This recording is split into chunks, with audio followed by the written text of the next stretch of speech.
مدينة كاملة غرقانة في إيطاليا، لكن الناس عايشة فيها عادي وما بيدخلهاش عربيات نهائي، مفيش فيها غير المراكب أو إنك تمشي على رجلك لأن شوارعها كلها عبارة عن مية.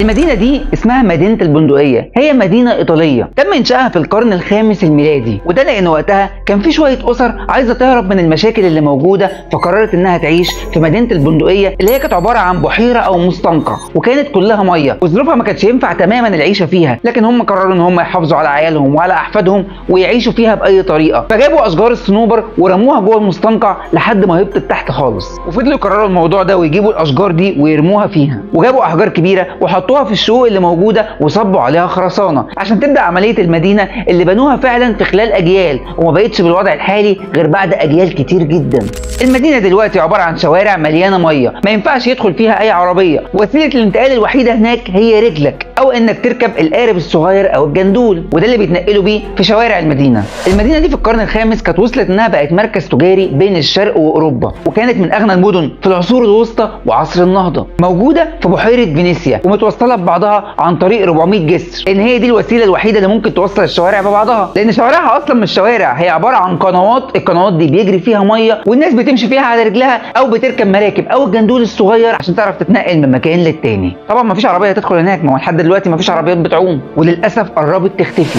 من اشهر الكنائس هناك كنيسه اسمها سان ماركو، وفي قناه اسمها القناه الكبرى وهي الشريان الرئيسي للمدينه دي عشان يتم الانتقال فيها، وجسر اسمه جسر ريالتو، وده اشهر واقدم جسر موجود هناك. مشهور عن الجسر ده قصه ان اي اتنين بيحبوا بعض لو قعدوا تحتيه الحب ده بيعيش للابد. المدينه دي مشهوره بالفنون لانه اشهر حاجه فيها مهرجان البندقيه، مهرجان اللي بيشهرها وكل الناس عارفاه وبيتكرر كل سنه، وبيبقى فيه فنون كتيره قوي في المهرجان ده ورسومات كتيره جدا، منها رسومات تيتان وتونتريتو، وبيلبسوا فيه اقنعه، وبيبقى فيه احتفالات كبيره جدا كل سنه في مهرجان البندقيه، وغير كده فيها اسواق وحياه كامله وناس عايشه فيها، ولما بينزلوا يشتروا طلباتهم بينزلوا عادي على رجليهم في الميه. من اشهر الاسواق هناك سوق ريالتو. المدينه مدينه ساحره جدا، لكن للاسف مهدده انها تختفي